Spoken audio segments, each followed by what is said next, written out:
இந்த வீடியோவில் காமர்ஸ் படித்த ஸ்டூடெண்ட்ஸுக்கு வந்து நிறைய ஜாப் ஆப்பர்ச்சுனிட்டிஸ் இருந்தாலும் எப்போவுமே எவர் க்ரீனாகவும் ரொம்ப டிமாண்டாகவும் ஒரு ஜென்யூனாகவும் ஹை பெய்டு கொடுக்கக்கூடிய ஜாப்ஸாகவும் நிறைய இருக்குது. அதோட லிஸ்ட்டு தான் இதில் வரும். அதை பற்றி நீங்கள் பார்த்து தெரிஞ்சுக்கோங்க. அதில் வந்து உங்களுக்கு எந்த சப்ஜெக்டு ரொம்ப இன்ட்ரெஸ்டாகவும் ஒரு பேஷனாகவும் இருக்கோ அதை எடுத்து நீங்கள்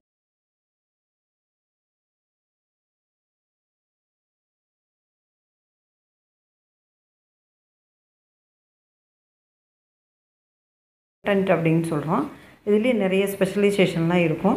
அதுலேயே வந்து உங்களுக்கு சார்ட்டர்டோ ஃபினான்ஷியலோ டேக்ஸோ சிஎம்ஏஓ எது வேணாலும் படிச்சுக்கோங்க. அடுத்தது பார்த்திங்கன்னா ஒரு ஸ்டாட்டிஸ்டிக்ஸ்ன்னு நீங்கள் பார்த்துருப்பீங்க. அதுவும் வந்து ஒரு 4th பெஸ்ட்டு ஜாப்னு சொல்கிறாங்க. அந்த ஜாப்ஸும் நீங்கள் ஸ்டாட்டிஸ்டிக்ஸ் படிச்சுட்டு போகலாம். அடுத்தது கம்பெனி செக்ரட்டரிஷிப் அப்படிங்கிறது எல்லாம் தெரியும். இது வந்து ரொம்ப வந்து ஒரு முக்கியமான ஒரு ஜாபு. எல்லா கம்பெனிலையும் கம்பெனி செக்ரட்டரி இருப்பாங்க. அதனால் நீங்கள் அந்த இதை படிச்சுட்டு போகலாம். இப்போ இன்வெஸ்ட்மெண்ட் பேங்கர் அப்படிங்கிறது வந்து ஒரு பெரிய லார்ஜ் அசட் உள்ளதை வந்து மேனேஜ் பண்ணுறது, ஒரு ஃபண்டை வந்து ஒரு பெரிய லெவலில் ஃபண்டு மேனேஜ் பண்ணுறது, அந்த மாதிரி உள்ளதாக இருக்கும். அது மாதிரி உள்ள நீங்கள் இன்வெஸ்ட்மெண்ட் பேங்கராகவும் போகலாம். அந்த சப்ஜெக்ட் எடுத்து நீங்கள் படிச்சுட்டு போகலாம்.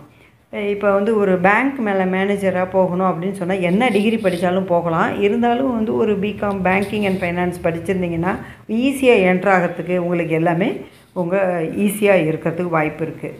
இதிலே ஆக்சுவரி அப்படின்னு ஒன்று போட்டிருக்குங்க. ஆக்சுவரிங்கிறது வந்து ஒவ்வொரு நிறைய கிளையண்ட்டுக்கு வந்து ஒரு இன்சூரன்ஸு, அதே சமயத்தில் ஒரு இன்வெஸ்ட்மெண்ட்டு, ஒரு ரிஸ்க் மேனேஜ்மெண்ட்டு, இதை பற்றியெல்லாம் தான் நிறைய இருக்கும். அதை பற்றியெல்லாம் அனலைஸ் பண்ணி ஹெல்ப் பண்ணுறது தான் அந்த ஆக்சுவரி அப்படின்னு சொல்கிறது. அதை கூட நீங்கள் வந்து எடுத்து நீங்கள் தாராளமாக படிக்கலாம். ஃபினான்ஷியல் அனலிஸ்ட்டாகவும் நீங்கள் போகலாம். அதுக்கும் நிறைய டிமாண்ட் அண்ட் ஜாப்ஸ் ஆப்பர்ச்சுனிட்டிஸ் இருக்குது. அப்புறம் ஸ்டாக் ட்ரேடர் அப்படின்னு சொல்லியிருப்பேன். அதுலேயும் நீங்கள் எடுத்து படிச்சிங்கனாக்கா ரொம்ப சூப்பராக. அது வந்து இப்போ பார்த்தீங்கன்னா ஏஞ்சல் 1 அப்படின்லாம் இருக்கும். அதெல்லாம் வந்து பயங்கரமாக நிறைய கொடி கட்டி பறந்துட்டுருக்கு.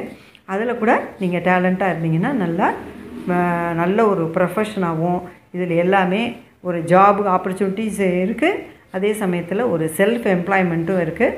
அதனால் நீங்கள் வந்து இந்த இதில் சொல்லியிருக்கிற ப்ரொஃபஷனை சூஸ் பண்ணி நீங்கள் வந்து ஒரு ஜாபு போகிறதுக்கும் சரி, செல்ஃப் எம்ப்ளாய்மெண்ட்டு வரதும் சரி உறுதியாக இருக்கும்.